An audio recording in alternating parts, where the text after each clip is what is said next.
hanya pemaaf. Contoh yang paling mudah, misalnya badannya utuh, sehat, lengkap, ya, tidak ada cacat, hubungannya baik, tapi secara psikologis suka ngomong sendiri, suka ketawa sendiri, ya nggak dibilang sehat, ya.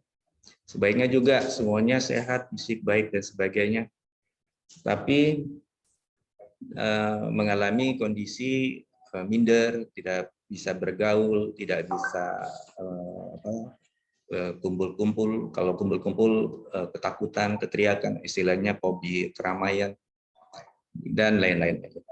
Makanya di dalam konsep sehat itu artinya apa sih yang dimaksud sehat itu adalah keseimbangan bahwa kita baik secara fisik, baik secara psikis, jiwa, baik secara sosial, dan tidak ada kecacatan. Ya, artinya kecacatan ini bisa dalam bentuk cacat fisik, cacat jiwa, ya. Jadi misalnya contoh pada orang yang lahir dalam konteks dia memang nggak ada kaki, nggak ada tangan, atau sebaliknya tidak ada seperti umumnya, itu memberikan satu keadaan kita mengalami keadaan perasaan tidak lengkap atau perasaan tidak wajar, ya. Makanya dalam bahasa Jawa sering disebut sehat itu artinya waras, ya, nama lainnya waras. Jadi lengkap, orang waras itu lebih baik dari orang sehat istilahnya.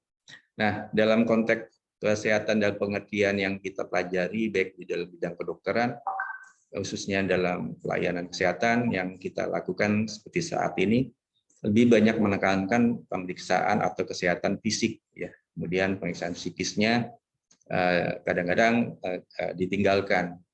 Nah, di dalam sikap melayani tentu sebagai orang yang bekerja di bidang kesehatan, apakah dia dokter, perawat, bidan, atau tenaga yang menyokong kegiatan bidan, perawat dokter, administrasi, marketing, manajemen, itu tidak lepas dari kesepakatan, ya, kesepakatan bagaimana membuat tempat pelayanan itu memang disebut sehat, atau bisa melayani orang secara fisik jadi sehat atau secara fisik menjadi sembuh kembali, ya.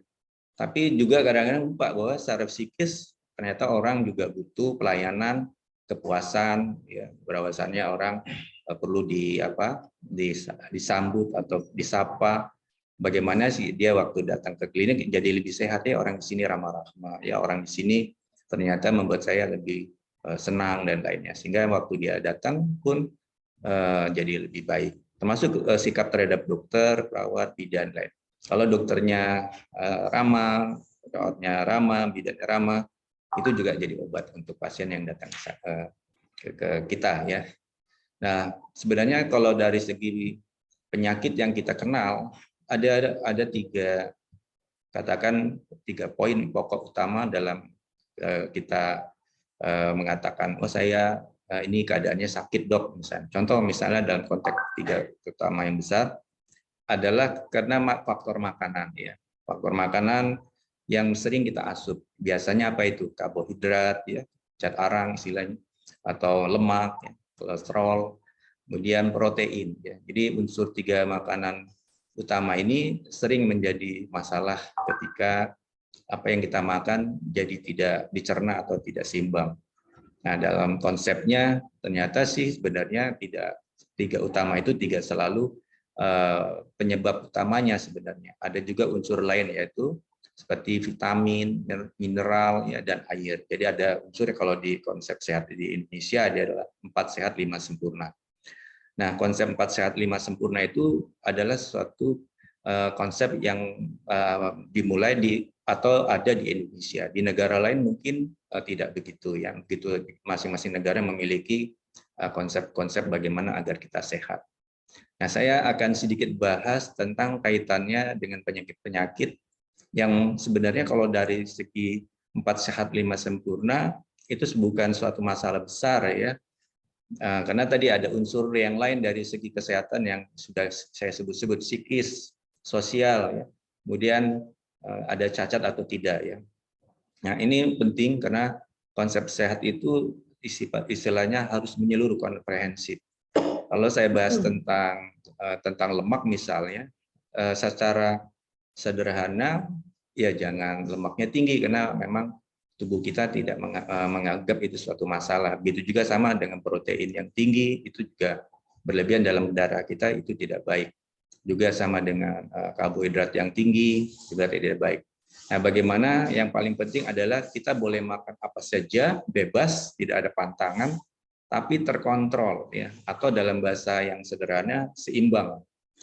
Ini konsep seimbang ini, inilah yang sebenarnya menjadi konsep yang saya sebut tadi. Dalam filsafat Cina atau Korea atau Jepang ada yang menghilang, ya. Nah, keseimbangan konteks alam ini sebenarnya sejak zaman dahulu sudah dipahami oleh orang-orang zaman dulu bagaimana kita sehat. Makanya jangan heran kalau zaman dulu ada orang yang bertapa, ada orang yang zaman dahulu yang makannya teratur, yang sifatnya pantang ini, pantang itu. Dalam konsep keseimbangan fisik dia jaga sedemikian rupa. Termasuk kalau dalam bahasa gerakan, dalam posisi, ya, orang istilahnya meditasi atau yoga, itu tujuannya adalah intinya untuk mendapatkan keseimbangan alam, keseimbangan biar badannya tetap sehat. Kalau bahasa dalam ilmu bela diri, biar punya kemampuan bela diri, ya. Nah, dalam konsep tubuh kita kadang-kadang harus membela diri kita dari pengaruh-pengaruh makanan yang berlebih. Nah, bagaimana itu, ya? Contoh pada orang-orang yang cenderung, nah ini yang disebut faktor bawaan, ya. Faktor bawaan kadang juga disebut faktor risiko. Atau faktor bawaan memang secara genetika memang sudah ada diturunkan. Dengan bawaan nantinya pada satu usianya makin bertambah baru timbul sebagai hipertensi, ya. Atau sebaliknya bawaannya nanti tipe darah rendah. Begitu juga nanti tipe bawaannya cenderung kolesterolnya tinggi atau proteinnya tinggi, atau kaitannya dengan memang fungsi-fungsi organ tertentu di dalam tubuhnya memang tidak bisa mencerna makanan tersebut secara baik. Nah, inilah dilema atau kesulitan atau tingkat bagaimana setiap orang diobati itu berbeda-beda. Setiap orang itu memiliki ciri khas atau milik karakteristik, ya. Kita sebagai tenaga kesehatan, khususnya kalau dia dokter, melihat orang itu tidak boleh hanya melihat pada konteks yang sama, ya. Jadi harus menggunakan pendekatan yang beragam. Jadi pendekatannya dilihat dari faktor-faktor individunya, ya.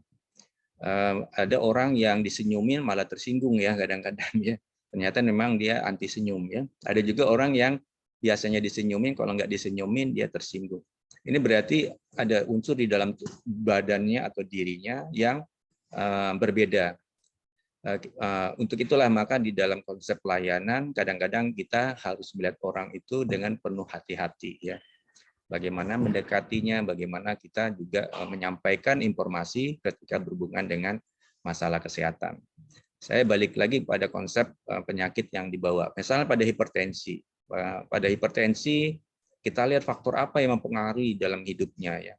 Apakah dia gaya hidupnya, apa dia pola makannya, apakah dia berhubungan dengan masalah memang turunan genetiknya, ya, atau berhubungan dengan yang sesuatu kebiasaan-kebiasaan yang tradisional memang memberikan suatu kemungkinan terbiasa untuk menimbulkan kolesterolnya jadi tinggi atau menimbulkan nanti efeknya menjadi hipertensi, ya. Jadi dengan demikian kita bisa melihat masalahnya di mana, ya.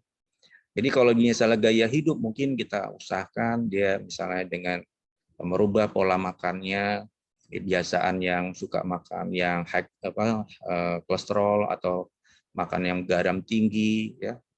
Jadi faktor-faktor yang meningkatkan tekanan darah harus dikurangin. Kalau dia memang faktor stres, kena pikiran, suka marah, kita buat dia buat nyaman, tapi jangan dikasih obat penenang, ya. Bisa menurunkan tekanan darah, tetapi tergantung nanti dengan obat penenang, itu juga nggak bagus.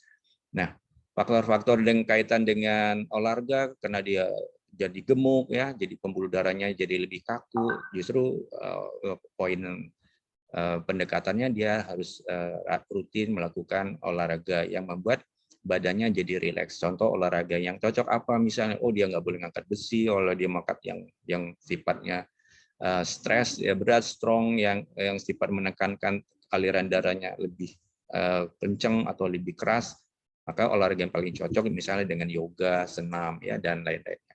Jadi pendekatan-pendekatan olahraga pun bermacam-macam, ya.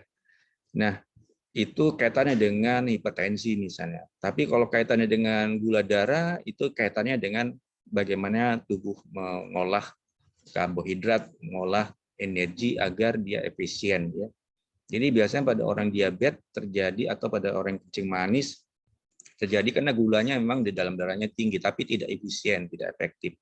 Makanya jadi masalah, ya. Jadi ada juga ukuran namanya adaptasi gula dalam darah terhadap tubuh seorang. Itu kadang-kadang berbeda-beda. Ada yang gulanya tinggi sedikit aja sudah menimbulkan keadaan ya tidak nyaman, ya. Ada yang gulanya memang sudah rendah tapi dia biasa-biasa saja. Ada juga yang gulanya rendah baru menimbulkan perasaan tidak nyaman. Jadi antara gula rendah dengan gula tinggi tidak sama-sama tidak nyaman.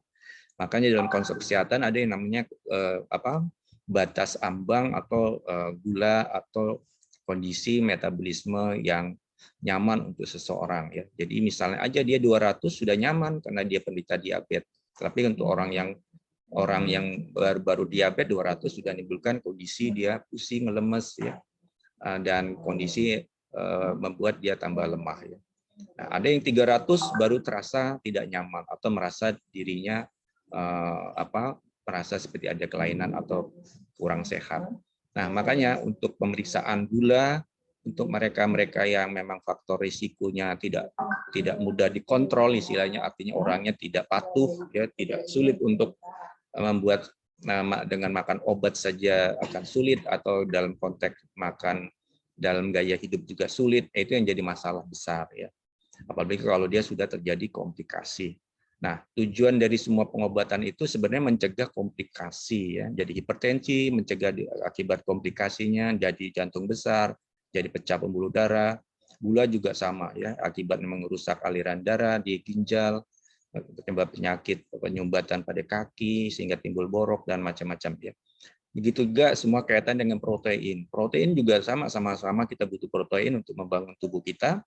Tapi kalau ketika dia tinggi, dia nggak bisa dicerna, dia akan diendapkan, bisa mengkristal sehingga menimbulkan penyakit yang disebut gout arthritis, ya, penyakit yang menyebabkan pengapuran pada jaring-jaringan lunak pada daerah sendi-sendi misalnya. Kalau dia di ginjal, dia bisa merusak ginjal. Kalau dia di daerah persendian, bisa merusak persendian sehingga tulangnya bisa lepas, tulangnya bisa cacat, ya, nggak bisa menggunakan kakinya, nggak bisa menggunakan tangannya karena sudah komplikasi. Nah, ini yang dalam konteks komplikasi inilah sebenarnya yang disebut menimbulkan kecacatan, yang disebut pada konteks inilah para kita sebagai yang bekerja di bidang tenaga bidang kesehatan diharapkan bisa melayani, ya. Bagaimana mereka yang sudah baru, ya, artinya bisa dicegah. Bagi mereka yang sudah lama yang memang dikhawatirkan menimbulkan komplikasi yang lebih berat, kita harus lakukan agar jangan sampai lebih berat, ya. Jadi dalam konsep klinik misalnya pelayanan pratama, konsep kita adalah melayani untuk mereka-mereka yang mendapatkan pelayanan dasar, ya. Kemudian untuk tindak lanjutnya kita melayani untuk melakukan rujukan atau melakukan mediasi agar mereka tertangani secara baik, ya. Jadi misalnya jangan semua pasien yang masih ringan tiba-tiba dirujuk di sana ternyata tidak dilayani karena memang tidak memenuhi standar untuk pelayanannya sehingga dia tidak pas untuk melakukan bagaimana dia bisa katakan memberikan kondisi yang lebih baik, ya, misalnya. Jadi misal contoh pada pelayanan yang spesialistik tentu pendekatannya sudah mengarah kepada pemeriksaan penunjang. Nah, jadi pada konteks itu mungkin perlu antri, perlu persiapan dan sebagainya. Sedangkan pada orang yang memang masih ringan-ringan saja, yang sifatnya baru awal ditemukan dan perlu bisa diedukasi saja, tidak butuh makan obat, hanya cukup dengan merubah gaya hidup yang bisa dilakukan di klinik atau dilakukan di puskesmas. Tentu kalau dilakukan dengan prosedur yang spesialistik, dia akan kecewa karena harus diperiksa ini, periksa ini yang banyak sekali dan ternyata dia membutuhkan tambahan biaya dan lainnya karena dianggap sesuatu yang bukan emergensi atau sesuatu yang mendesak urgent ya. Nah, ini yang seperti ini yang menimbulkan ketidaknyamanan dalam pelayanan. Jadi sekali lagi ketakutan yang berlebihan terhadap penyakit juga tidak baik ya, tidak benar. Karena secara psikologis penyakitnya malah makin bertambah berat ya. Makanya pada pendekatan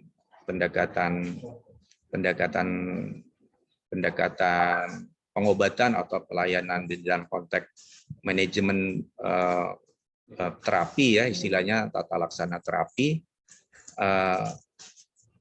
baik kita tenaga mulai dari katakan CS ya, mulai dari security, CS, sampai ke dokter, itu jangan sampai membuat pasien datang dalam konteks ya berlebihan ya. Contoh misalnya pertama kali ibu mau berobat kemana ya misalnya, oh Bu nggak penting itu Bu, itu kalau itu ke rumah sakit aja Bu misalnya. Padahal pasiennya sebenarnya punya niat datang hanya untuk ke klinik, dia tidak mau ke rumah sakit. Nah, antara harapan dengan sikap kita dia menimbulkan rasa kecemasan ya. Kemudian juga di CS, Bu gimana? Wah ini nggak bisa dirujuk Bu, Ibu nanti aja besok dokternya sekarang sedang nggak ada misalnya. Keadaan-keadaan seperti itu menimbulkan perasaan tidak nyaman. Ya. Atau sebaliknya kita bilang, wah Bu itu penyakitnya gawat Bu, itu harus rujuk aja Ibu ke rumah sakit saja, padahal penyakitnya masih ringan. Sehingga sesuatu yang berlebihan bisa datang dari kita sebagai pelayan kesehatan, bisa juga datang dari pasien itu sendiri. Nah itulah yang kadang-kadang dia harus sampai ke dokter. Ketika dia berlebihan, dia harus sampai ke dokter dan dokternya harus bisa menganalisis kira-kira ini sakitnya sebenarnya tidak berlebihan atau masih ringan-ringan saja ya. Ketika pun memang harus berat, katakan dianggap berat, nah kita baru melakukan rujukan. Ini yang dalam konsep penata laksanaan atau manajemen penyakit atau pelayanan pasien secara berjenjang memang harus dimulai dari dia datang, yaitu mulai dari diterima oleh security, diterima oleh CS, atau dia mulai mendatar ya sampai terakhir pelayanan setelah dia melakukan pengobatan atau telah bertemu dengan dokter, bidan, perawat yang lainnya, sampai kembali lagi ke kasir dan balik lagi pulang sampai dilayani oleh security atau tugas parkir dan sampai keluar sampai ke rumah lagi. Nah ini semuanya dalam konsep terapi yang holistik yang menyeluruh, pelayanan di klinik atau baik itu di rumah sakit juga itu sangat berpengaruh terhadap kesembuhan pasien ya. Jadi kadang-kadang pasien itu nggak butuh obat sebenarnya ya, hanya butuh perhatian saja. Darahnya akan naik kalau dia nggak dapat perhatian. Jadi sebenarnya dia nggak perlu makan obat darah tinggi, tapi karena tadi ribut sama kita CS misalnya, ribut sama security ya, atau ribut sama dokter atau ribut sama siapa saja yang ada di klinik, darahnya jadi naik, dia nggak mau makan obat, atau sebaliknya makan obat dosis sudah nggak pas ya. Nah itu atau dia bilang obatnya murah, dia menganggap karena marah tadi dengan petugas apotik misalnya. Nah hal-hal kayak gini sangat berpengaruh. Jadi dalam pengobatan yang esensial, itu artinya yang prinsip ya, yang mendasar sekali. Ternyata kita itu satu sama lain sangat berperan ya, saling menunjang. Tidak ada yang lebih dalam bahasa peranan atau fungsi, tidak ada yang lebih tidak penting ya. Semuanya penting, mulai dari security, OB sampai semuanya yang ada. Administrasi juga penting. Ketika kita merujuk, kita mendata dan lain-lainnya, itu kita membutuhkan tenaga administrasi, tenaga keuangan dan lain-lainnya ya. Kalau misalnya tidak baik semuanya, pasien akan komplain. Ini yang menimbulkan rasa ketidakpuasan. Sekali lagi di dalam kesembuhan pasien membutuhkan sesuatu yang nyaman ya, sesuatu yang nyaman ini diwujudkan dalam bentuk mereka merasa dilayani ya, merasa diayomi, kemudian merasa diperhatikan. Mungkin kita ada masalah ya, kita dulu berobat ya, misalnya aduh saya sakit gigi. Maaf Bu, saya sering sakit gigi, jadi kalau saya kurang ramah, maklumin ya Bu ya, misalnya contoh. Sehingga pasien pun ngerti. Dan kita juga harus berobat ya. Kalau kita sakit nggak boleh kita membiarkan diri kita sakit ya. Nah itu konsep-konsep dalam pelayanan dalam pengobatan. Jadi esensinya tidak ada yang pengobatan untuk diabetes ya, kencing manis ya, atau asam urat ataupun yang sebab-sebab lain itu hanya pengobatan dengan terapi farmasi saja, ya, terapi dengan obat-obatan saja, atau dengan gaya hidup, ya, kita udah lakukan gaya hidup, latihan, olahraga dan sebagainya. Tapi ketika dia membutuhkan pelayanan medis atau pelayanan kedokteran atau pelayanan di klinik, dia menjadi marah-marah, ya, marah-marah gara-gara tidak dilayani, atau marah-marah karena dia merasa tidak dihormati, atau merasa, katakan apapun perasaannya, akhirnya emosinya atau psikisnya, kejiwaannya terganggu, ya.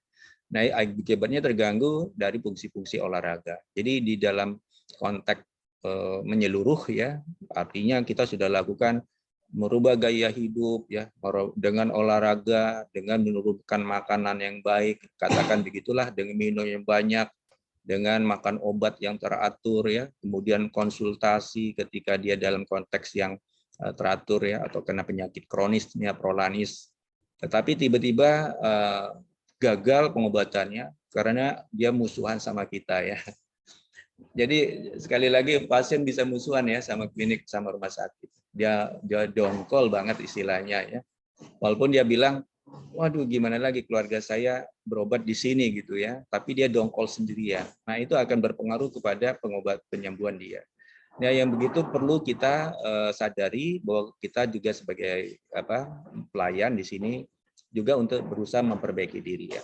Nah, dalam konsep memperbaiki diri itulah sebenarnya dalam kerangka pengobatan juga, ya. Jadi memang dalam konsep yang yang ideal itu, ya, ada yang namanya pengobatan kualitatif. Kita harus menilai sesuatu itu berdasarkan kesannya saja. Oh, dia sembuh. Oh, dia lebih baik, ya. Oh, dia belum sembuh. Tapi nanti ada yang namanya secara kuantitatif, ya. Kuantitatif itu kita bisa ukur dari hasil pemeriksaan, ya. Contoh misalnya, oh, gula darahnya turun, ya. Kolesterolnya turun, tekanan darahnya turun, ya. Kemudian apalagi yang bisa dilihat, asam uratnya turun, ya. Bisa juga kita ukur dengan kadar laboratorium, ya. Tetapi nanti kita juga akan terkejut, ternyata orang itu baik, ternyata darahnya masih tinggi, 160/90. Kalau ditanya, Bu, sakit nggak kepalanya? Enggak, tadi saya datang ke rumah sakit, tapi saya lihat ketemunya si Anu CS jadi sembuh saya. Kenapa? Pulsingnya hilang gitu, ya. Darahnya padahal masih tinggi, ya. Gula darahnya juga begitu, ya. Nah, itu jangan terkejut ketika banyak orang yang kadar dari kimia darahnya secara kuantitatif dia tinggi, ya, atau katakan rendah lah, karena kalau rendah juga nggak bagus, ya. Misalnya pada keadaan hipoglikemi, gulanya rendah di bawah 40 misalnya, itu bisa menimbulkan keadaan gemeter, ya, pusing kepala dan lain-lainnya. Nah, tapi ketika dia ketemu dengan orang yang dia senangi di klinik, atau orang yang membuat dia secara fisik, psikis, jiwaan menjadi bahagia, nyaman, gitu, ya. Itu yang membuat orang tersebut menjadi sembuh, ya. Nah, sembuh itu kita lihat secara kualitatif namanya, ya. Sama dengan kalian, maaf, ya, secara fisik, aduh, pusing kepala, ngapa? Air bulan, karena belum gajian, ya. Tapi ketemu sama orang yang kira-kira yang berikan semangat dan lain-lainnya, atau katakanlah memberikan sesuatu yang bahagia pada saat itu, pusingnya hilang, lupa kalau hari itu sebenarnya sedang ada masalah, gitu. Nah, itu disebut kualitatif, ya. Jadi dari pendekatan pengobatan, apa yang mau dikejar oleh klinik itu nggak bisa secara kualitatif saja, ya. Oh, yang banyak berobat ke sini, klinik banyak nih, ramai pasiennya, gitu, ya. Bukan berarti orang datang ke situ sudah puas dengan kita. Kemungkinan memang karena dia peserta BPJS di sini, gitu, ya. Tapi datang dengan dongkol, dengan perasaan tidak nyaman, ya, karena terpaksa. Itu kurang bagus untuk kita. Jadi secara kualitatif kita sebenarnya pelayanannya kurang baik. Tapi kalau orang datang ke sini dengan senang hati, ya, dengan gembira, ya, atau dengan merasa puas dalam pelayanan kita, mungkin kita bisa lihat walaupun sedikit, ya, tetapi sebenarnya dia senang. Itu akan memberikan suatu energi, suatu yang positif juga, bahagia, ya. Nah, ini kadang-kadang pemeriksaan darah tinggi atau katakan penyuluhan tentang berkaitan dengan pemeriksaan secara kuantitatif. Kadang-kadang itu tidak begitu nggak begitu lagi mereka pedulikan ya. Misalnya dia datang sebenarnya ingin periksa tekanan darah, tapi karena dia sudah bahagia, sudah merasa sehat, lupa dia kalau dia tadinya mau datang mau periksa tekanan darah ya. Nah, tapi kalau dia memang merasa nggak nyaman, karena nggak nyaman dengan kondisi yang dia alami dan dia merasa stres dan lainnya, apalagi stresnya oleh kita juga misalnya, dia akan periksa tekanan darahnya, apakah darah saya naik ya gara-gara saya alami keadaan stres gitu ya. Dan mengambil obat pun begitu. Ketika dia merasa dia yakin bahwa di sini tekanan darahnya tinggi dan yang kita lainnya baik, terus kita kasih obatnya juga ada ya baik juga, dia akan makan obat mengikuti apa yang menjadi anjuran kita ya. Jadi itulah mungkin dari segi pendekatan-pendekatan yang holistik ya. Saya kadang-kadang bicara, kebetulan bidang saya adalah radiologi. Radiologi sangat sekali menunjang apa yang disebut sakit secara fisik ya. Kadang-kadang kita cek semuanya USG normal, bagus-bagus saja, tapi sakitnya macam-macam ya. Nah, ini psikis bukan penyakit fisik gitu ya. Dokter juga penyakit dalam sering mengecek, periksa USG, periksa rongsen, periksa CT scan, hanya ingin mengecek ini penyakitnya fisik atau penyakitnya organ ya. Penyakit organ itu artinya ada kelainan pada bagian organnya. Contoh misalnya karena dia stres, mudah capek, anemia dan lain-lain, ternyata kena penyakit TBC ya, penyakit perut misalnya, perut TBC perut atau penyakit paru-paru lah, sehingga mudah capek, mudah lelah, akhirnya mudah stres ya. Nah ternyata penyebabnya itu ya obatnya apa? Antibiotik obatnya, solusinya ya, bukan dikasih ceramah-ceramah terus ya, nggak mempan ya kalau kena penyakit TBC diceramain terus ya, ibu lebih dekatkan pada Allah, deketin ibu ya, sabar aja, nanti pun namanya juga penyakit, semuanya ada pasti ada obatnya, itu nggak akan ada solusi ya. Solusinya justru dia harus makan obat antibiotik, obatnya makan 6 bulan dan seterusnya. Begitu juga ketika kolesterolnya tinggi, kita kasih anti kolesterol dan lain-lain. Tapi penyebabnya karena ngapa? Suka dimarahin sama anaknya, misalnya orang tuanya darahnya jadi naik, kolesterolnya jadi naik semua. Justru obatnya apa?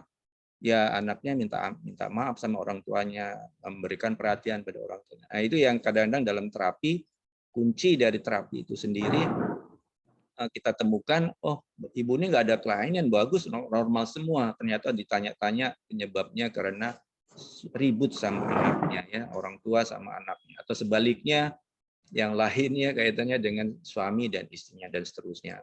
Nah ini yang sering terjadi, oh secara fisik, secara rongsen, secara radiologi, USG dan yang lain normal-normal saja ya. Nah ini yang kadang-kadang dalam bidang pelayanan kesehatan, khususnya kita pelayanan di klinik Pratama, problem diagnostik istilahnya, problem untuk menentukan penyakit dari penyebab penyakit dari seorang pasien itu sangat tinggi ya. Artinya kadang-kadang dokter spesialis pun tidak bisa mengatasinya.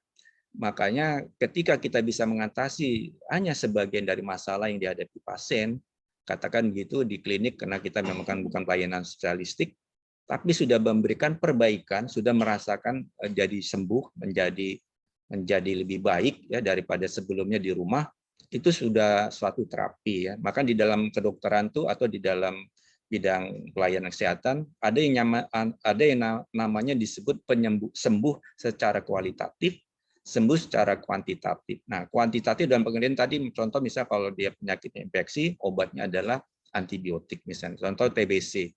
Nggak bisa obat TBC dikasih amoxicillin misalnya. Obat TBC dikasih misalnya hanya azithromycin, nggak cocok karena obatnya yang pas adalah obat TBC. Ada 4 macam atau 3 macam misalnya. ENH, entabutol, pyrazinamid ya dan rifampicin misalnya obatnya. Pun kadang-kadang obat-obat tersebut resisten ya, kebal. Artinya pasien ini ternyata sudah kebal dengan obat-obat itu, harus dicari obat yang lain. Contohnya streptomycin, injeksi, dan seterusnya. Nah, semuanya itu dievaluasi secara kuantitatif dan kualitatif.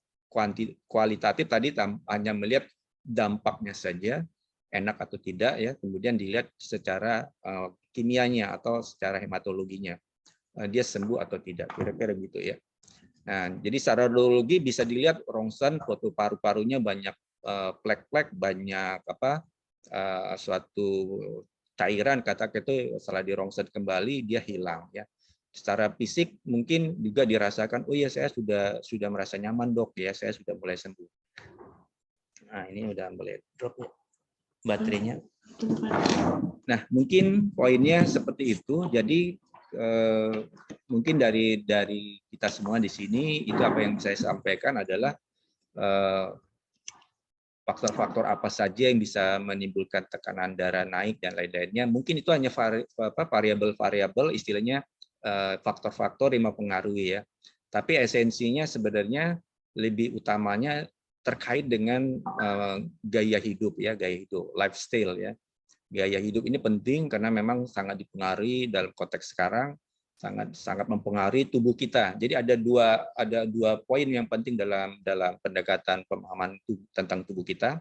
Pertama tentang diri kita sendiri, dari dalam tubuh kita sendiri ya, istilahnya inherent ya. Sesuatu yang datang dalam tubuh kita, kalau bahasa jiwanya, kita harus mengintrospeksi diri. Kira-kira saya ini sakitnya dari dalam tubuh saya ini apa gitu ya. Kemudian dilihat dari luar, ekstern atau di luar dari lingkungan kita. Apa saja yang mempengaruhi kepada diri saya dari luar lingkungan. Jadi banyak faktor lingkungan. Jadi faktor lingkungan ini bisa faktor biologi, faktor fisik, kimia ya, atau faktor yang berhubungan dengan sosial. Atau kaitannya juga dengan penyakit hewan ya, kaitan dengan tumbuh-tumbuhan dan hewan. Atau kaitannya dengan ya tadi lingkungan, konteks cuaca, iklim dan seterusnya. Nah, kira-kira saya ini ternyata kalau tubuh kuat ya, tapi kalau secara keluar saya nggak bisa kena debu misalnya. Oh berarti penyakit saya kena debu ya. Kalau kena debu darah saya jadi naik kira-kira gitu ya. Atau sebaliknya, oh faktor luarnya adalah teman saya ya. Teman saya ini suka membuli saya, yaitu obatnya berarti harus menghindari faktor bulian ya.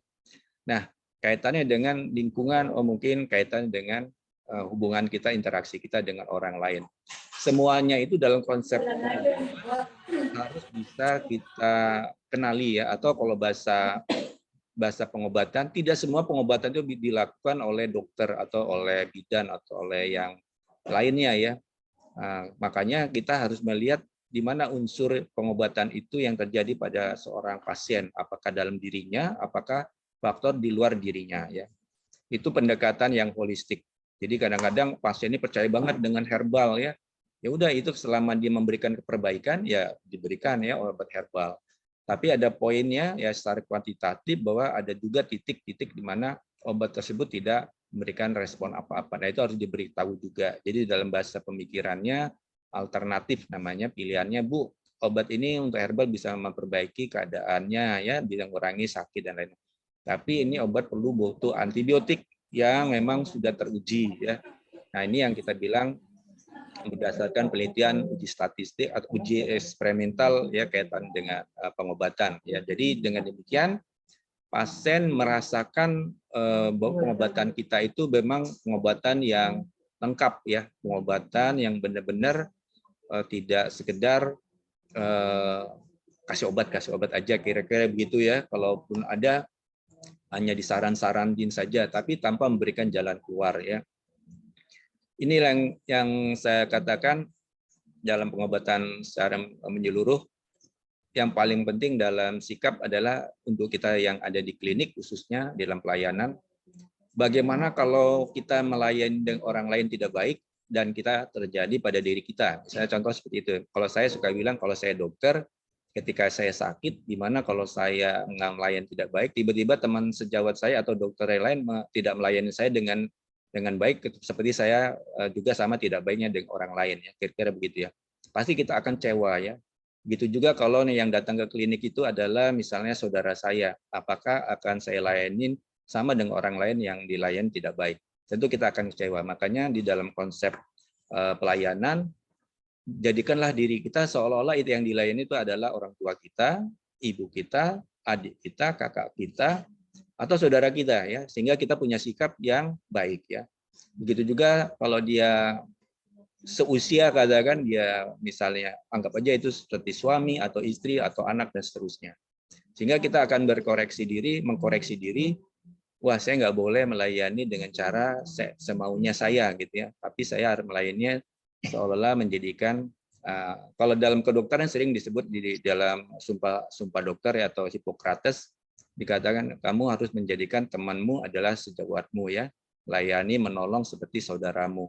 Itu juga berlaku pada kita, pada hubungan antara manusia. Apalagi kalau dari segi agama, bahwa kita tuh harus saling tolong menolong ya, artinya menganggap diri kita itu seiman, seagama, atau saudara, atau saudara muslim, atau saudara semanusia ya, atau secara ciptaan Allah ya. Jadi dengan demikian kita akan memperlakukan semua orang dengan dasar atau prinsip sebagai saudara ya.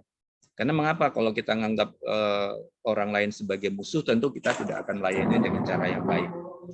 Inilah yang di dalam konsep pelayanan kedokteran atau pelayanan medis atau pelayanan kesehatan, kita harus punya pandangan yang membuat kita jadi semangat ya. Kalau saya suka bilang, kalau pada mahasiswa kedokteran, kalau dokter hanya disumpah Hippocrates, menganggap itu sejawat saudara, tapi ada lagi sumpah yang berdasarkan pendekatan manusia sebagai khalifah fil ard ya. Itu yaitu apa?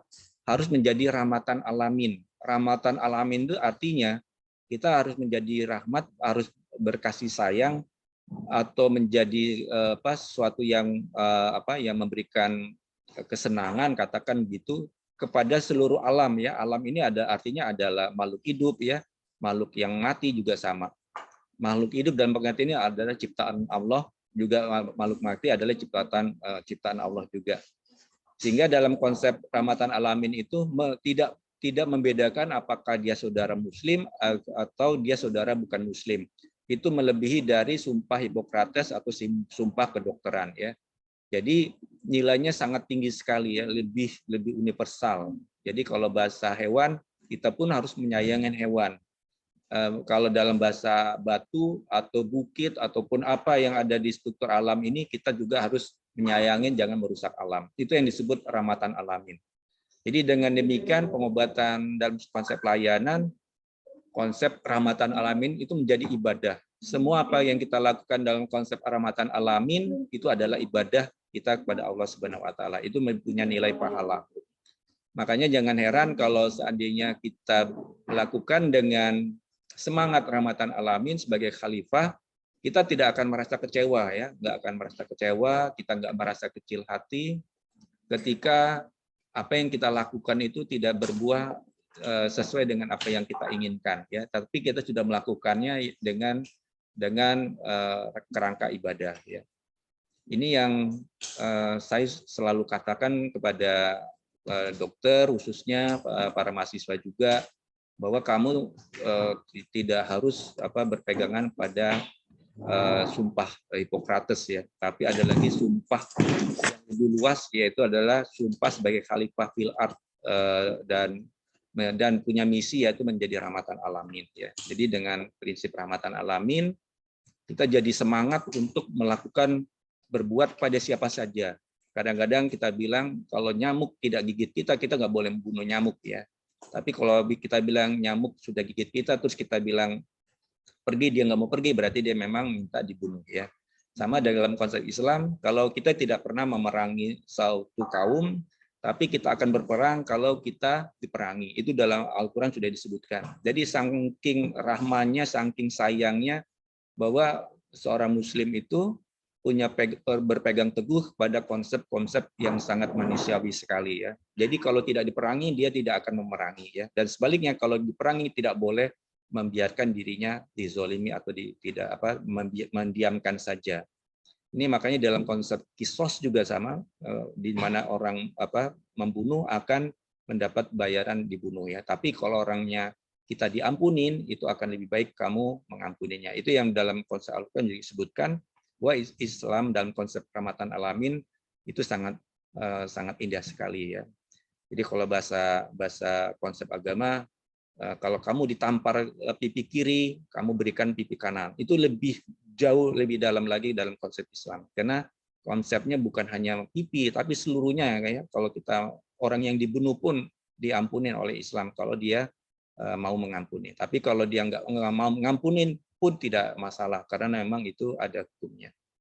Jadi kalau kita lihat di Arab Saudi itu ada yang dihukum harusnya dibunuh, tapi karena keluarganya mengampunin, akhirnya dia bebas dari hukuman mati. Dan itu tidak kena sanksi hukum yang lain, jadi bebas, benar bebas ya.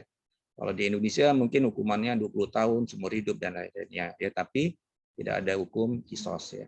Nah, ini dalam konsep pelayanan sama. Saya akan menekankan ini karena memang inilah yang menjadi dasar mengapa sistem pelayanan di dalam Islam dalam konteks dalam kesehatan, dalam pelayanan terhadap manusia, prinsip dasarnya adalah kita sebagai khalifah dan punya tujuan yaitu menjadi rahmatan alamin. Ya. Jadi menjadi manusia yang menjadi rahmatan alamin. Jadi rahmatan alamin bukan hanya untuk diri kita, keluarga kita, masyarakat kita, tapi untuk seluruh alam ya. Jadi yang non Muslim juga menjadi rahmat bagi kita ya.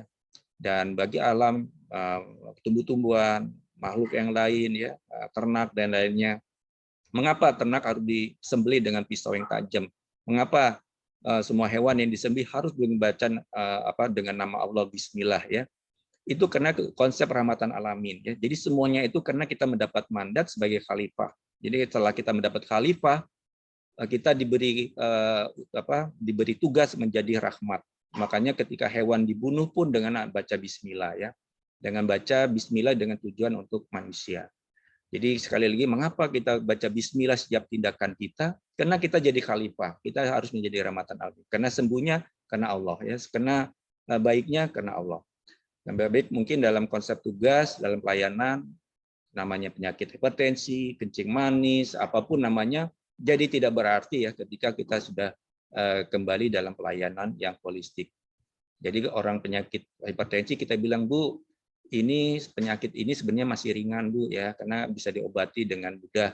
Mengapa kok mudah? Ya Ibu lakukan dengan prinsip yang mengurangi, menjaga keseimbangan dan seterusnya, mengurangi garam misalnya, jangan marah-marah gitu ya.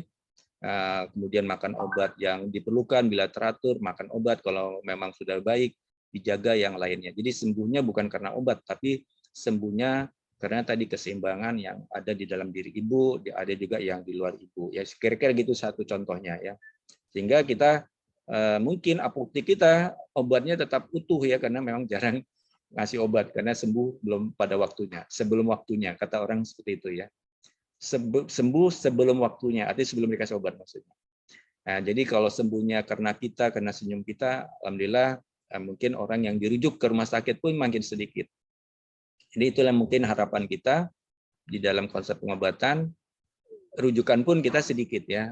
Tapi kalau kita tidak bersikap yang diinginkan sebagai khalifah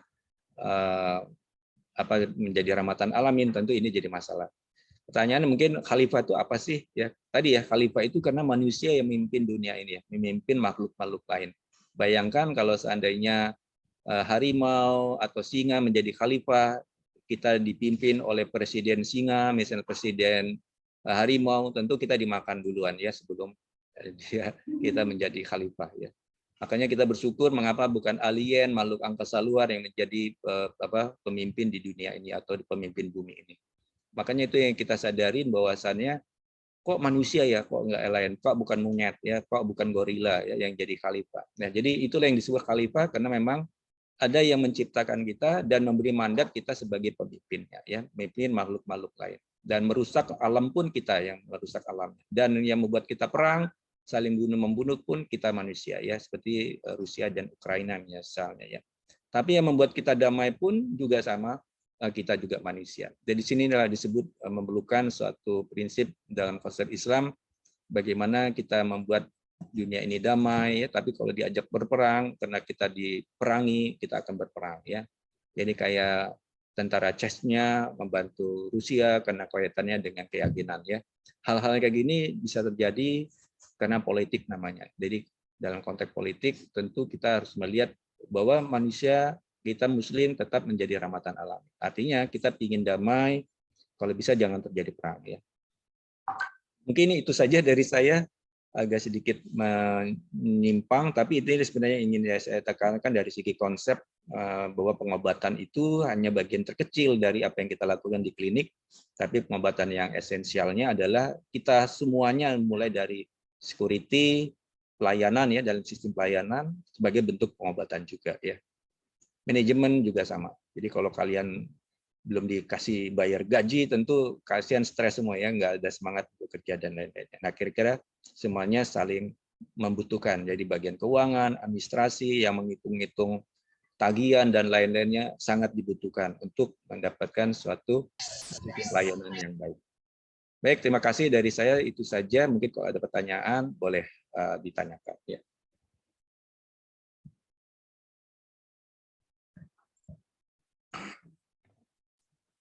Ya, terima kasih Dr. Ayat Rahayu, spesialis radiologi, yang sudah memberikan pemaparan tentang kesehatan pasca Lebaran, pasca Hari Raya Idul Fitri,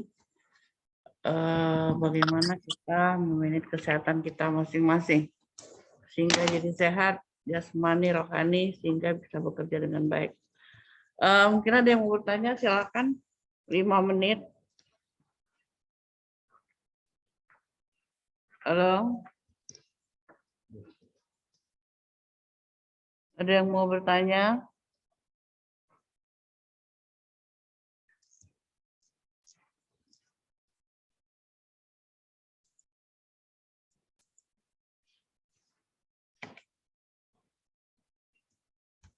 Ya boleh, silakan. Kalau ada yang mau tanya, yang nggak ngerti dengan apa yang saya maksudkan. Kalau tidak, kita lanjutkan ke materi selanjutnya ya. Tunggu ya.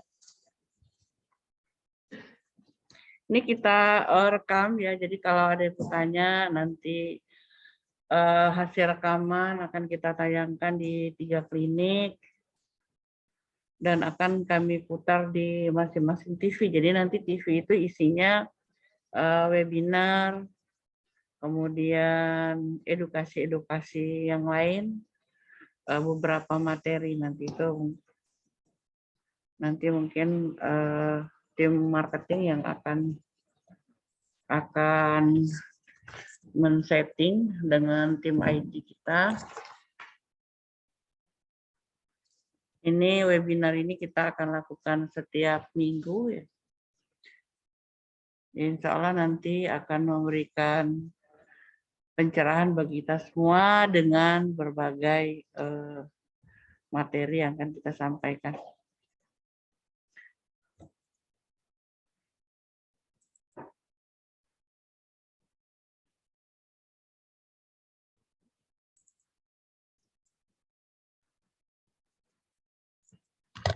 Ya kalau enggak langsung mau ini. Yang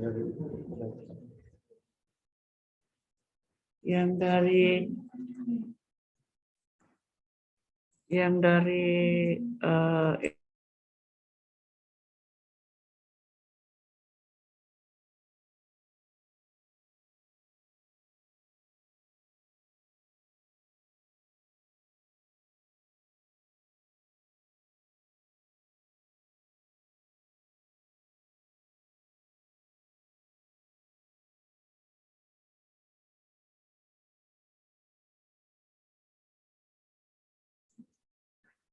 kita lanjut ke materi selanjutnya tentang digital marketing ya.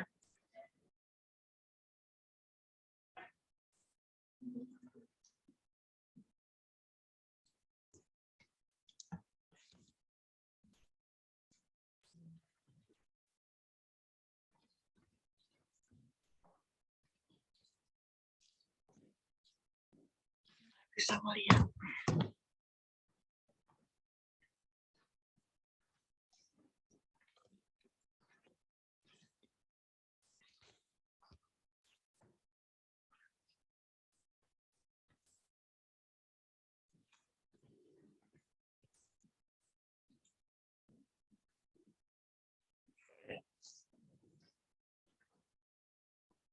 Apa yang dimaksud dengan digital marketing? Jadi digital marketing adalah suatu kegiatan pemasaran atau promosi. Ini masih di mute nggak ya? Kedengeran nggak?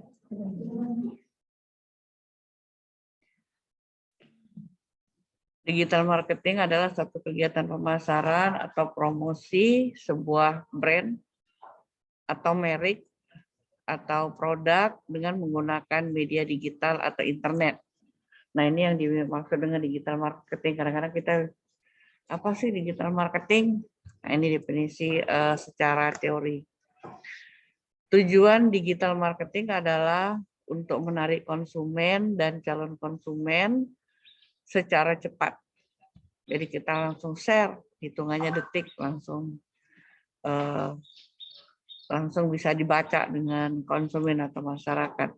Seperti yang kita tahu, penerimaan teknologi dan internet di masyarakat sangat luas, sehingga tidak heran kegiatan pemasaran secara digital dijadikan pilihan utama oleh perusahaan-perusahaan. Akibatnya perusahaan saling berkompetisi membuat konten yang menarik untuk ditampilkan dalam pemasarannya di dunia maya atau di dunia internet ya. Kelebihan digital marketing pertama, kecepatan penyebaran. Strategi pemasaran dengan menggunakan media digital dapat dilakukan dengan sangat cepat. Bahkan dalam hitungan detik. Selain itu, digital marketing juga dapat diukur secara real time dan tepat. Kemudian yang kedua, kemudahan evaluasi. Dengan menggunakan media online, hasil dari kegiatan pemasaran dapat langsung diketahui. Informasi seperti berapa lama produk ditonton, berapa banyak orang yang melihat produk, berapa persen konversi penjualan dari setiap iklan, dan sebagainya. Setelah mengetahui informasi-informasi seperti ini, selanjutnya melakukan evaluasi mana iklan yang baik dan buruk, sehingga perusahaan dapat memperbaiki untuk periode berikutnya. Ini nggak bisa di slideshow ya. Kemudian yang keempat, jangkauan lebih luas.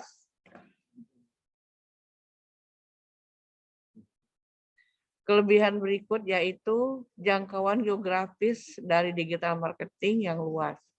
Kita dapat menyebarkan ini.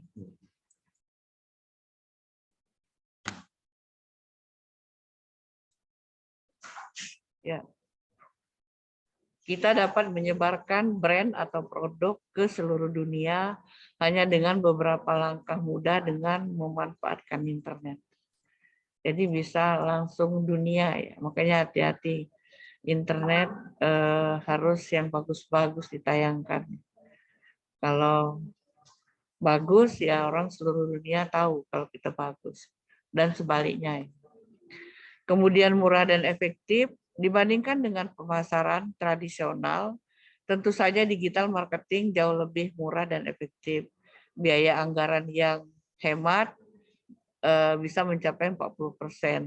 Hal tersebut menurut Gather Digital Marketing Speed Report. Selain itu, survei juga menunjukkan bahwa 28% pengusaha kecil akan berpindah ke digital karena terbukti lebih efektif. Itu ya.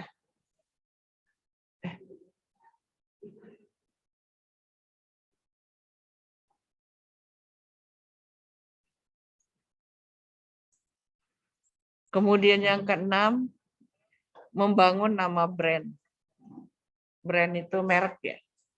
Bahasa Inggrisnya merek. Digital marketing membantu perusahaan membangun nama brand dengan baik. Eksistensi dunia maya dengan keberadaan brand kita sangat penting karena orang akan melakukan pencarian online sebelum membeli produk kita. Makanya saya bilang dari kemarin, tolong diisi yang baik-baik tentang konten, kemudian Instagram yang ditayangkan baik. Apalagi ada kata-kata klinik Maumur Jaya ya, karena orang akan melihat biasanya kalau mencari itu klinik diklik dulu klinik, kalau rating kita bagus maka klinik Maumur Jaya akan muncul. Jenis-jenis digital marketing website ya, kita sudah punya klinikmuhammadiyah.com ya. Website sangat berperanan dalam menunjukkan profesionalisme perusahaan, membantu konsumen mengetahui bisnis kita, promosi yang hemat dan media bisnis yang mudah. Contohnya klinikmuhammadiyah.com yang punya Klinik Muhammadiyah.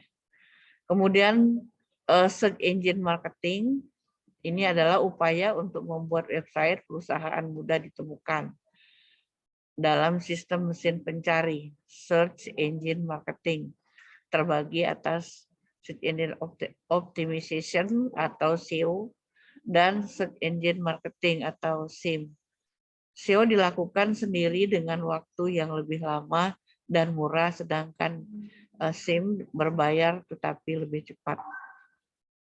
Kemudian social media advertising adalah edarkan platform di media sosial seperti Facebook dan Twitter karena dapat dilakukan dengan biaya yang minimal bahkan gratis. Ini tentu saja dapat meningkatkan brand perusahaan.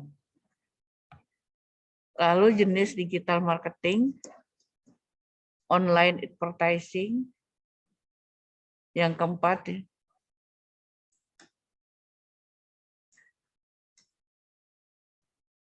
media promosi melalui internet dengan berbayar. Ini dapat mendapatkan konsumen lebih cepat dan memuaskan, namun terbilang lebih mahal dibandingkan jenis yang sebelumnya. Kemudian yang kelima, email marketing ya. Anda dapat memberitahu informasi terbaru mengenai promosi yang sedang berlangsung maupun produk atau jasa terbaru melalui email.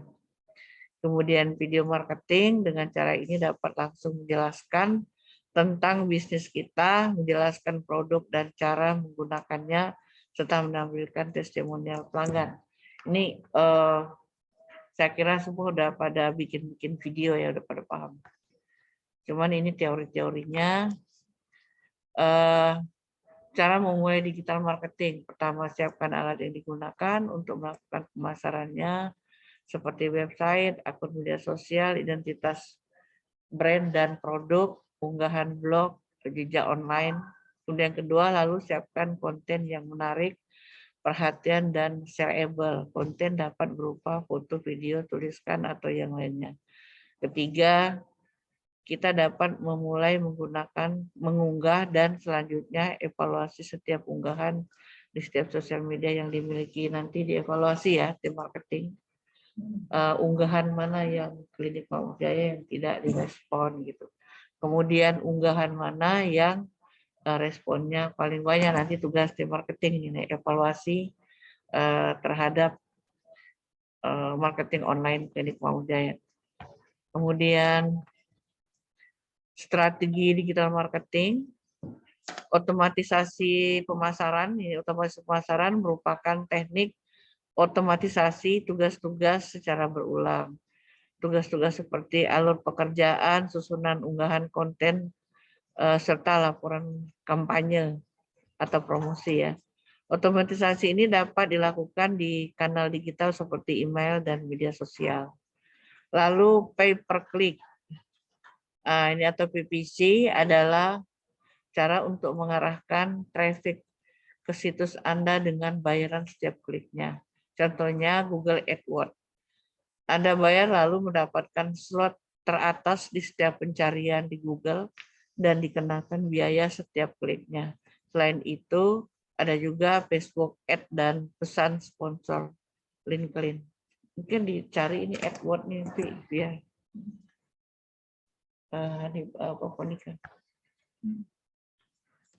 Kemudian affiliate marketing, bermitra dengan layanan atau situs orang lain untuk membuat komisi dengan merujuk pembaca atau pengunjung ke bisnis kita. Contohnya hosting video, ads dengan YouTube, dan lain-lain. Lalu native advertising, bentuk konten berbayar yang ditampilkan dalam bentuk yang memiliki kemiripan dengan konten media dan penempatannya. Konten yang terlihat dan berfungsi seperti bagian dari media yang terkait. Contohnya promoted post di Instagram dan Facebook.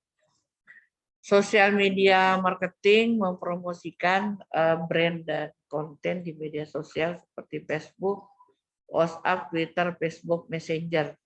Media sosial merupakan sarana untuk membesar-besarkan brand atau merek. Akan tetapi pada awalnya fokus saja dulu terhadap satu media sosial untuk mempersingkat waktu, biaya, tenaga, manusia, dan ilmu. Jadi di awal mungkin kalau mau dia juga udah banyak ya. Ini ada beberapa hasil riset ya,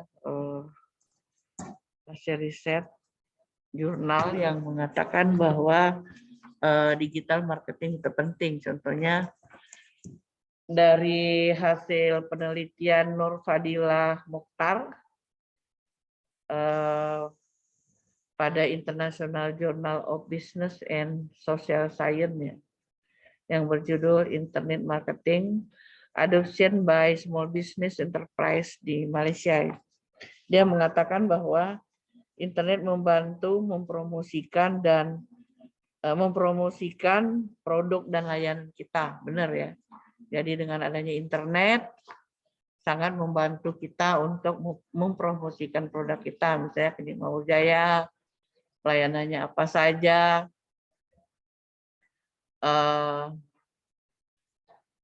dokternya siapa saja, ada dokter gigi, dokter umum, dan lain-lain. Kemudian yang kedua, si Nur Fadilah Mokhtar ini mengatakan bahwa pemasaran internet bisa menjangkau pemasaran yang lebih luas. Jadi kita memasarkan bisa seluruh Indonesia, bahkan seluruh dunia ya. Makanya dengan adanya internet, orang seluruh Indonesia juga tahu kalau Klinik Pak Mujaya itu baik.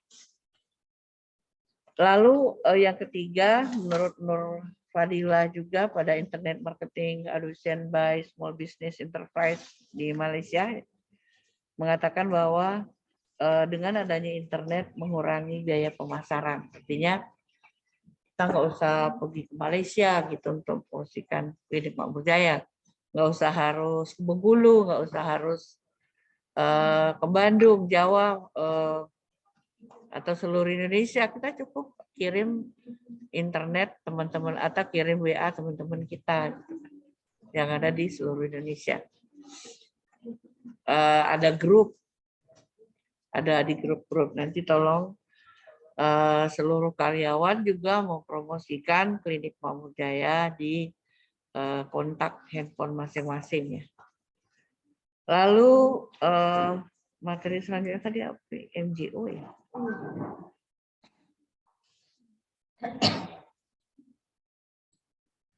Selanjutnya kita selintas bercerita tentang MGO ya.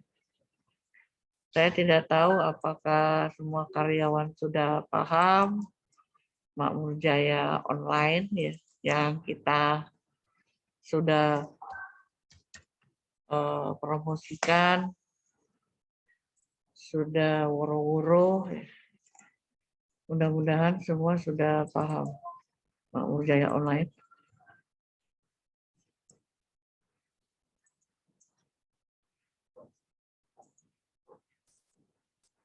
MGO.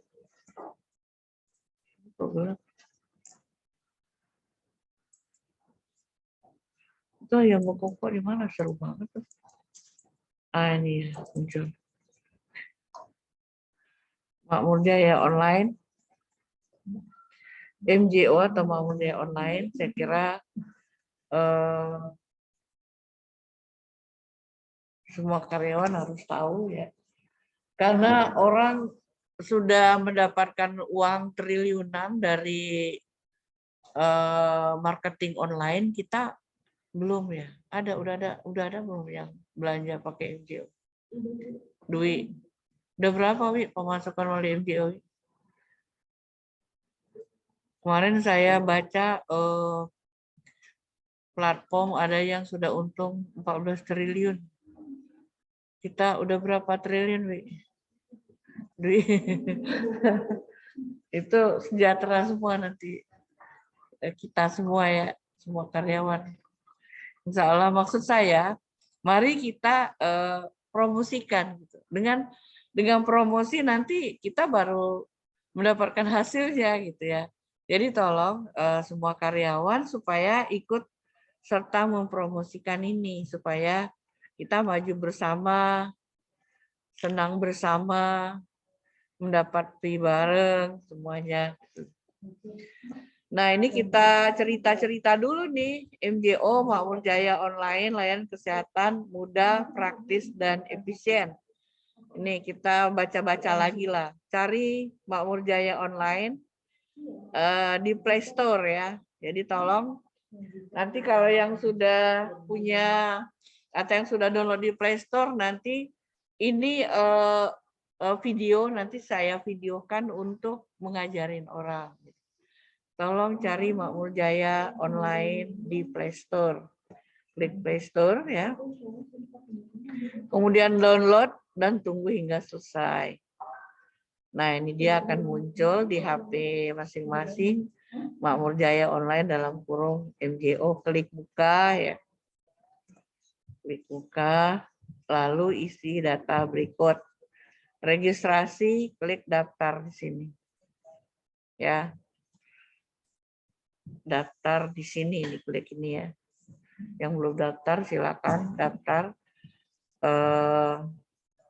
Saya kira semua karyawan wajib, kemudian suruh saudara di rumah ya, yang udah punya suami, kalau yang belum suami atau istri, ayah ibu, saudaranya, kakaknya, adik harus memiliki platform MJO ya.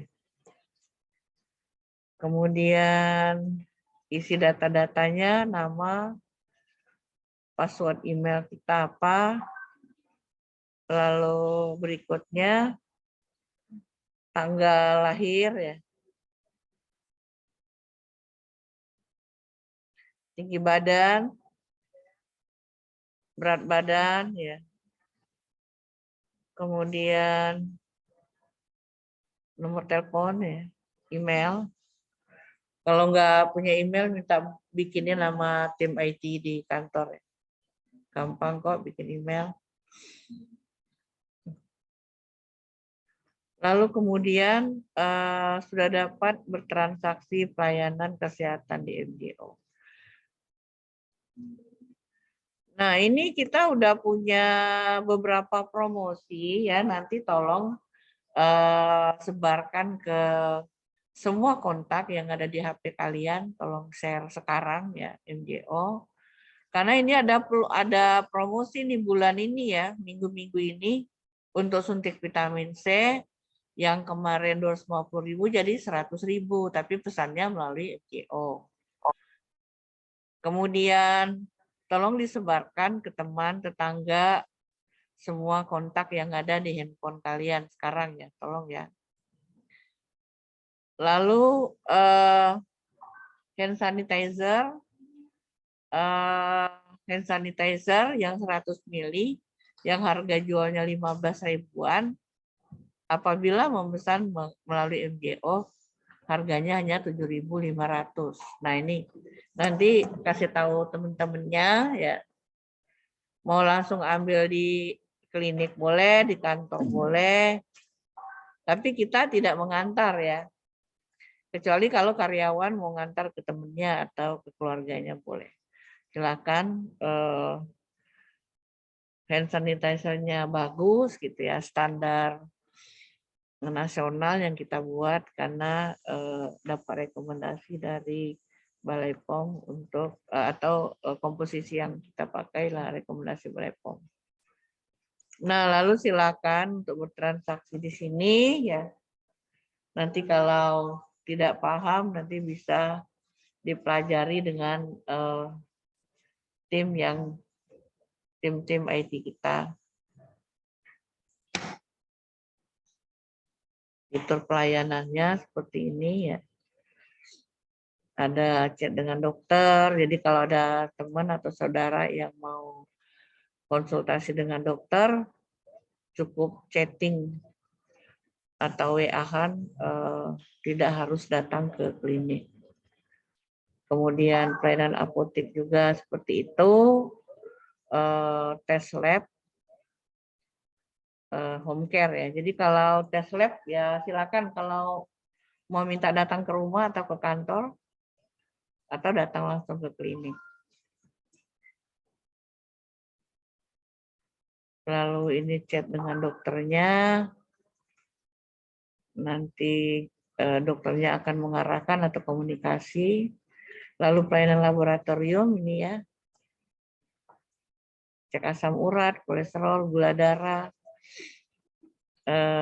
kimia darah, hematologi darah, ini semua ada di klinik Makmur Jaya. Kemudian apoteknya juga seperti itu. Kita berikan diskon untuk pembelian obat online. Nah, ini home care-nya.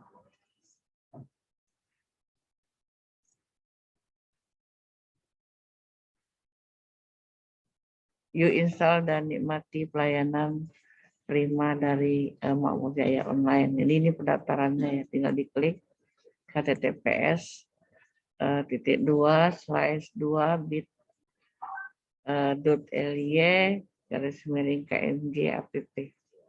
Tinggal di scan barcode-nya ini.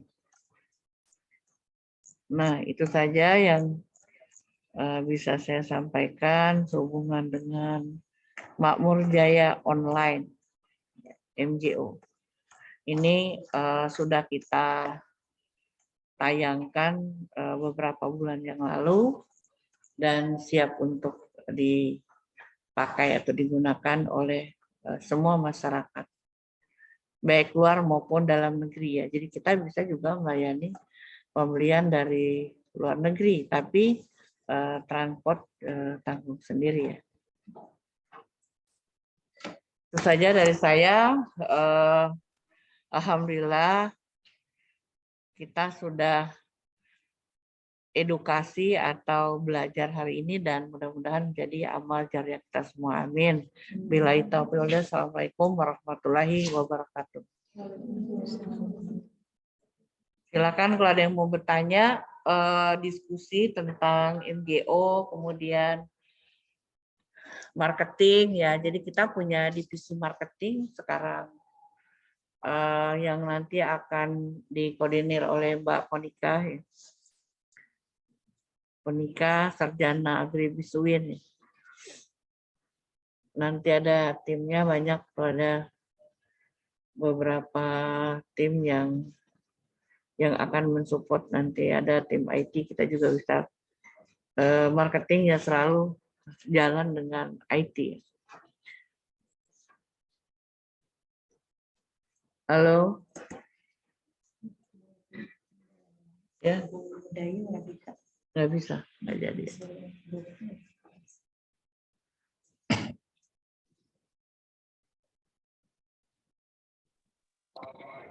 Assalamualaikum Ibu. Ya, Suci. Waalaikumsalam. Ya, saya ingin bertanya mengenai digital marketing. Ini dari mana? Apakah dari Agribisnis 2018 Ibu? Oh iya ya. Saya ingin Ada bertanya. berapa orang yang agri yang ikut join? Oh, ada Arti ya. Iya. Gimana Suci? Saya ingin bertanya Bu, kalau misalkan promosi melalui digital marketing itu kita melakukannya setiap hari atau ada waktu-waktu tertentu ya Bu untuk mendapatkan hasil yang terbaik. Dan untuk MJO, kenapa MJO di Makmur Jaya ini tidak melakukan pengantaran ke rumah seperti itu Ibu? Terima kasih. Ya, sama-sama Suci. MJO ini sebenarnya kita mau ya ngantar ke rumah. Tapi kita belum punya divisi untuk transportasi ya. Kita mau. Tapi kalau di sekitar Tangsel dekat-dekat sini sih bisa. Cuman kan butuh biaya tambahan gitu. Sedangkan kita sudah kerjasama dengan transportasi, kita udah kerja dengan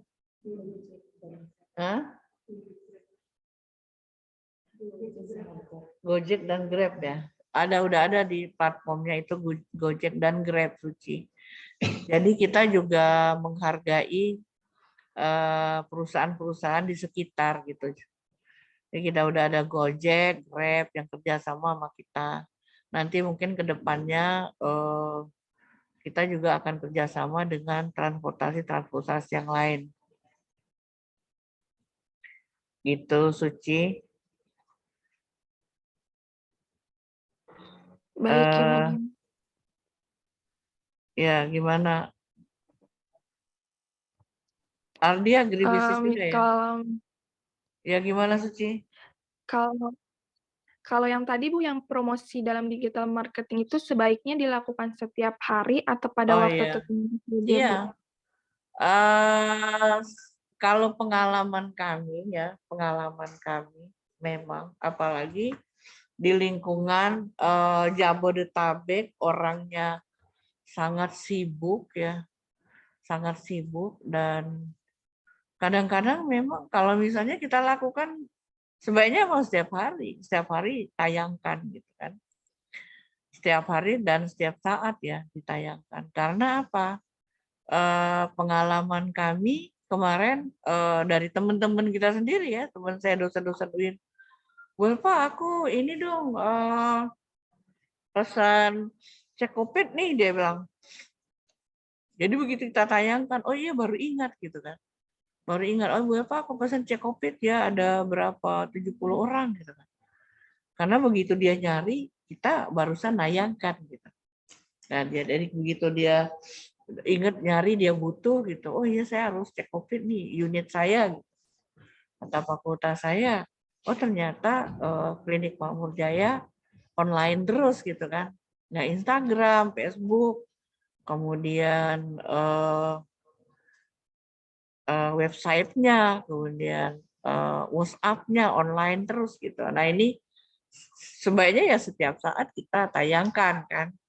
Apalagi ada websitenya, ada Instagramnya. Tinggal diklik buka online terus 24 jam. Memang harusnya seperti itu karena orang ya itu tadi saya bilang sangat sibuk, lingkungan yang sangat penuh dengan kegiatan dan rata-rata WhatsApp-nya penuh gitu kan.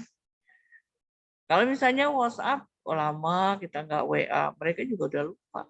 Kadang-kadang kalau yang menerima WhatsApp lebih dari 1000 sehari, udah turun banget gitu kan, udah jauh banget, udah lupa, nyarinya juga susah. Nah itu makanya tayangan online-nya ya setiap hari. Itu kalau frekuensi ya, Suci ya. Nah ini Suci, kita berikan apa nih hadiahnya nih, sudah bertanya tim marketing via IT. Suci nih mahasiswa agri. Dapat hand sanitizer ya, Suci. Halo. Ya Ibu, baik, terima kasih Ibu. Nah, Suci dapat, karena udah bertanya, dapat hadiah hand sanitizer gratis dari Klinik Makmur ya. Nanti ambil dengan Mbak Ponika atau Mbak Pia ya. Andri gimana? Di blog Suci tadi. Tadi ada yang ngirim message. Oh, ada.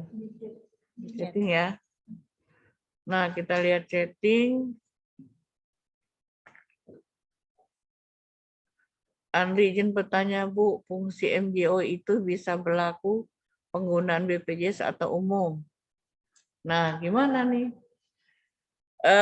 MJO, ya tentunya MJO untuk BPJS juga bisa, gitu. Umum juga bisa. Misalnya nih, Andri ke Klinik Makmur Jaya, mendaftar melalui MJO. Lalu tapi ada yang berbayarnya gitu tentunya ya.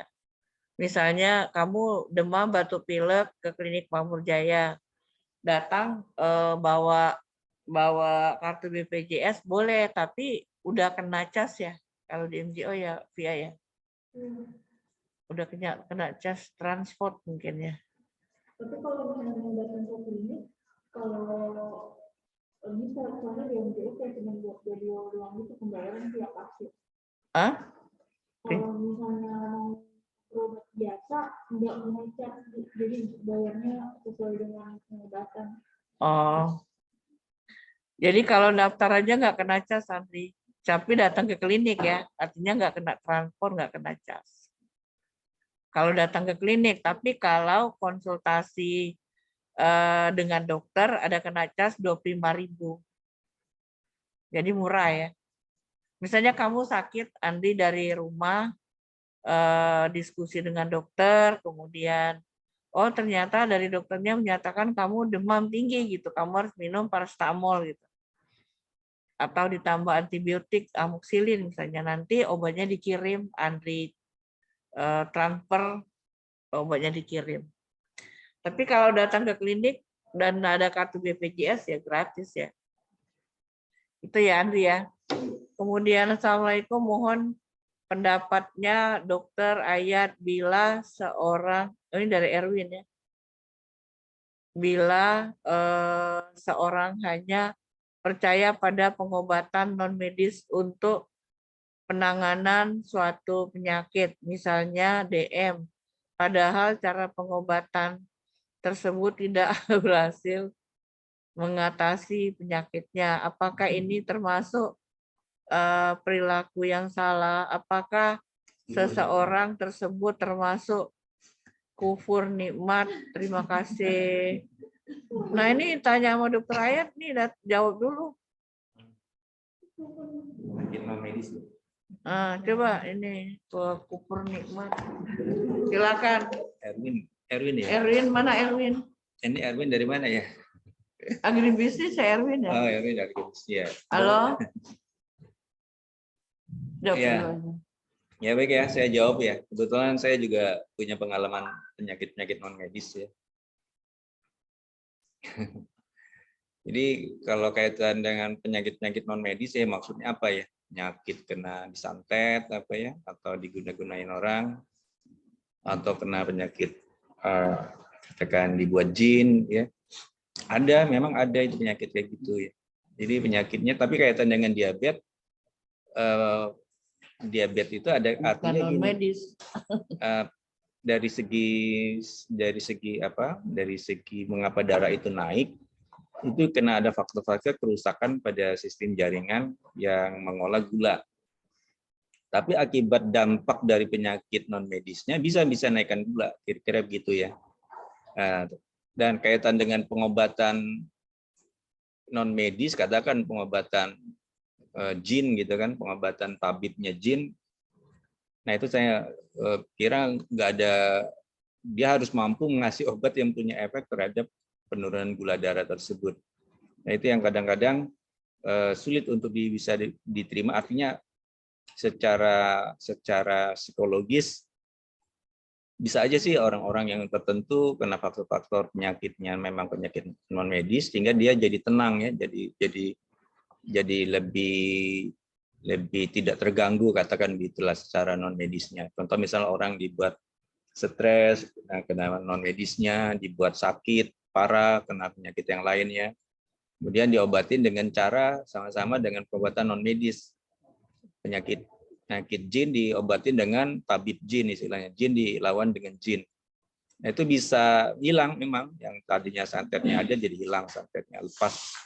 Nah pada saat itu dia bisa turun nih gulanya yang tadinya sebenarnya sudah ada, tapi karena nggak ada faktor risiko atau faktor yang mengganggu, gulanya jadi mudah terkontrol. Nah itu bisa efeknya, tapi efek yang namanya efek tidak langsung.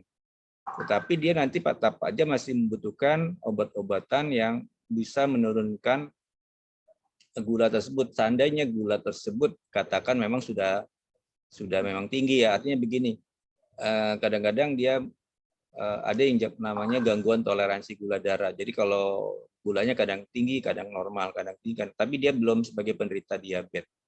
Nah pada konteks yang sudah jadi diabetes, dia cenderung akan naik di atas 200 ya, di atas 200. Jadi kalau dia puasa saja bisa naikkan gulanya. Jadi bisa naik, apalagi kalau dia mengalami kondisi nggak gaya hidupnya nggak dijaga, nggak diet dan lain-lain, gulanya bisa tetap bisa jadi tinggi. Tapi kalau dia gaya hidupnya bagus, stresnya hilang, psikisnya hilang, secara fisik nggak terganggu, psikisnya stabil, nggak terganggu, nggak disantet orang, nggak dibuat cemas macam-macam ya, nggak dibuat gila istilahnya.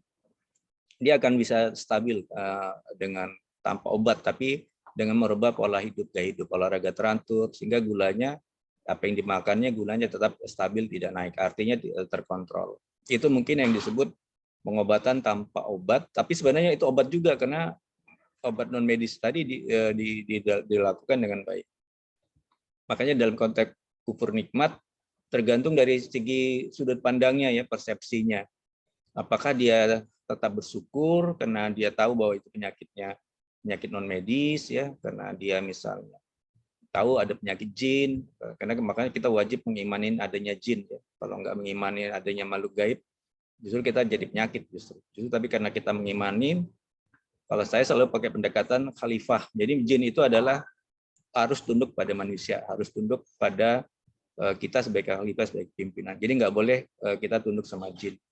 Makanya penyakit-penyakit jin tuh kadang-kadang hilang sendiri apabila kalau kita kuat secara spiritual, kuat secara batin, karena kita khalifah. Nah, makanya kita tidak juga memusuhi jin, juga tidak menjadikan jin sebagai harus dibunuh atau harus diperangi gitu ya. Dari konsepnya adalah apabila kita diserang, baru kita lawan ya, baru kita serang. Tapi selama dia baik-baik saja, biarkan dia hidup di antara kita. Yaitu prinsip dalam konteks keramatan alamnya. Di kanan kiri kita ada kuntilanak, biarin aja. Ada genderuwo, biarin aja ya. Asal jangan ganggu, istilahnya begitu. Nah, dalam penyakit juga dia jangan membuat kita jadi penyakit. Kalau bahasa dukun, jangan sampai dukun bertindak untuk menyerang, menjadikan penyakit pada kita ya. Nah, itu yang mungkin dalam konsep pengobatan non medis. Saya sendiri punya pengalaman Bu waktu di Bengkulu ya. Jadi penyakit non medis itu banyak sekali ya. Jadi saya ngobatin, oh ini penyakit non medis, obatin ini caranya begini. Yang medis ini obatnya begini. Jadi dengan demikian akhirnya saya ngobatin dengan pola non medis dan medis ya. Oh ini pengobatannya udah nggak ada non medisnya. Sekarang tinggal obat aja ya. Dan itu biasa ya, maksudnya dalam konteks terapi silakan pilihannya, tapi yang benar, artinya jangan sampai kita nanti terjebak dalam pengobatan non medis yang sifatnya dukun dengan dukun dari diperangin ya. Mungkin itu Erwin ya. Jadi konsepnya kembali kita syukuri, jangan sampai kufur nikmat karena kita tadi tergantung dengan orang-orang yang membuat penyakit itu sendiri ya. Ya, selanjutnya tadi pertanyaan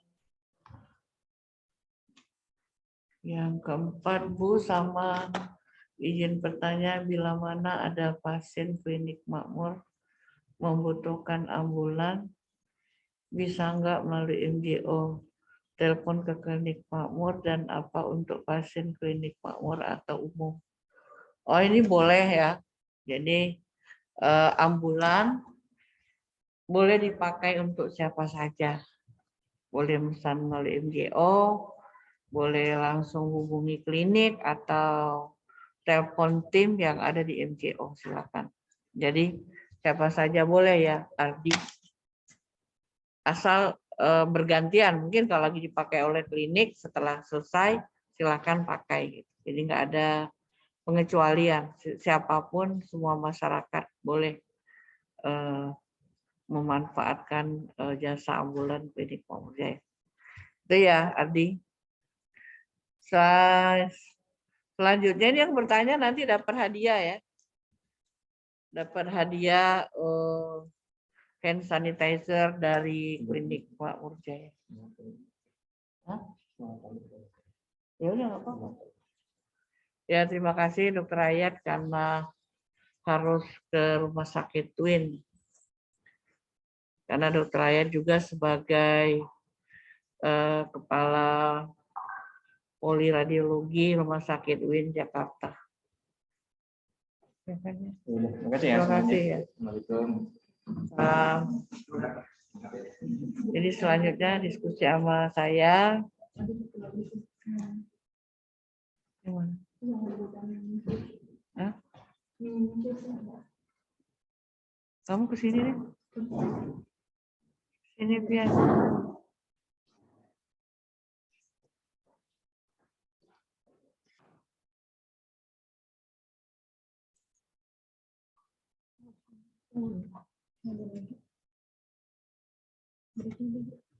Oh, artinya.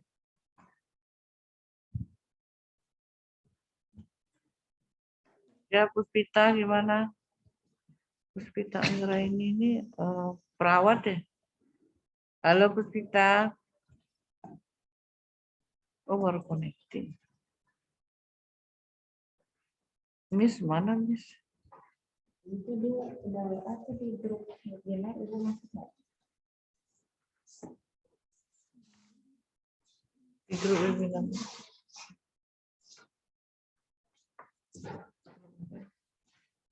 Webinar Sabtu. Ini dari siapa? Bu? Iya, Iya. Oh, saya sudah masuk. Ini di ini masuk nggak?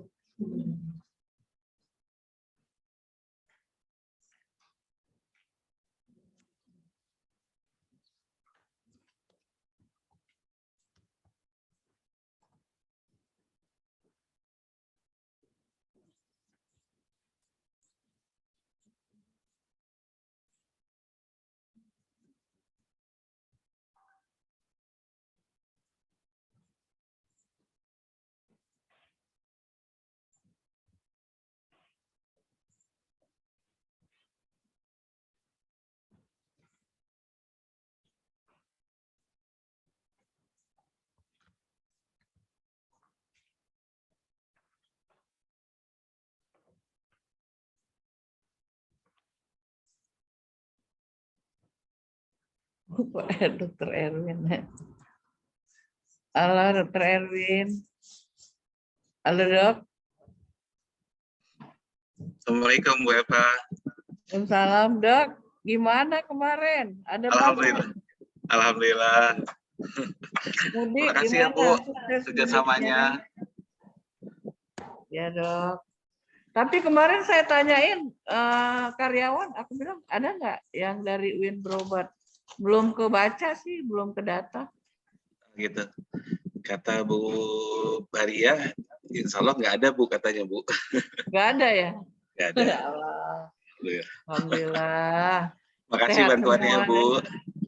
Ya Dok, insya Allah sih mah kita bantu. Kalau kita bantu, kemudian ya namanya tetangga saling tolong menolong kita ya. Sukses ya Saya Bu tadi untuk udah ke rumah online-nya. sakit. Sukses untuk MJO-nya Bu. Dok, ayo Dok, download belum? Ya, saya sudah download Bu. Ya, Sudah itu dari itu. kegiatan tim marketing dan tim IT saya itu Dok. Ya Bu. Sukses terus Bu. Amin. Insyaallah. Jadi klinik UIN itu hari kerja aja ya, Senin sampai Jumat ya bukanya? Betul Bu. Sementara ini begitu. Menurut arahan direktur yang baru nanti kemungkinan akan diperpanjang Bu sampai jam 8 malam. Dokter yang di ini kan, yang di Kopertais, adab. Oh, Kopertais ya, adab ya. Betul Bu. Iya, dekat mah dengan kita mah. Iya Bu. Ya, insya Allah kalau ngirim lab ke sini aja Dok. Apa-apa. Ya, makanya itu Bu. Selanjutnya karena kita belum ada lab, mungkin kerjasama selanjutnya ya laboratoriumnya Bu. Nggak apa-apa. Jadi kalaupun bukan Lebaran, silakan aja kalau mau ngirim pasien sih, nggak ada masalah. Baik Bu, baik. Kami Makasih. juga lab belum begitu ramai, masih sedikit. Kita juga bisa kerjasama dengan klinik-klinik sekitar untuk pemanfaatan laboratorium. Bu.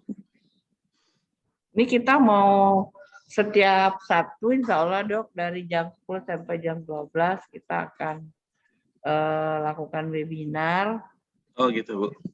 Dari berbagai materi lah. Jadi kita ada edukasi setiap minggu. Linknya sama Bu? Linknya beda, nanti dikirimin Oh, dokter. dikirim di grup ya, di grup WA ya Bu? Ya, dikirim di grup. Baik, baik Bu. Nanti kapan dokter Erwin juga bisa jadi pembicara.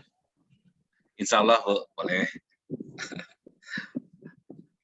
Istrinya dokter Erwin ini spesialis mata. Nanti juga bisa jadi pembicara kalau bicara tentang katarak gitu kan. Insya Allah Bu, boleh sejawat. Ini pasien kita yang udah agak Partnernya dokter Ayat. ya. Apa mitranya dokter Ayat, baik di kampus maupun di Iya. rumah sakit Iya, di rumah sakit UIN. dan di kampus. Jadi di poli mata ya dokternya. Betul, betul Bu. Ya insya Allah sih dosen-dosen UIN lah kita jadiin pembicara. Masih ada ini ya. Udah azan ya. Baiklah, kalau tidak ada lagi yang mau bertanya, kita tutup dengan bacakan hamdalah, alhamdulillahirabbil alamin. Billahi taufiq. Assalamualaikum warahmatullahi wabarakatuh. Terima kasih semuanya, Dr. Erwin, Suci, Adri, Puspita, Nabila, ada Nurul Fatia, Dr. Nurul Fatia, ya Dr. Mia, Riyadul. Ini Karisman nih banyak ya. Terima kasih semuanya. Mudah-mudahan apa yang kita diskusikan hari ini jadi amalan kita semua. Amin.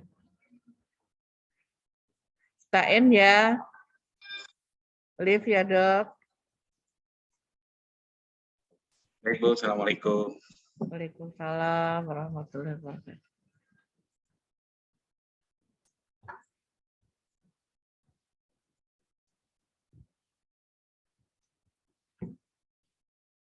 Ini kalau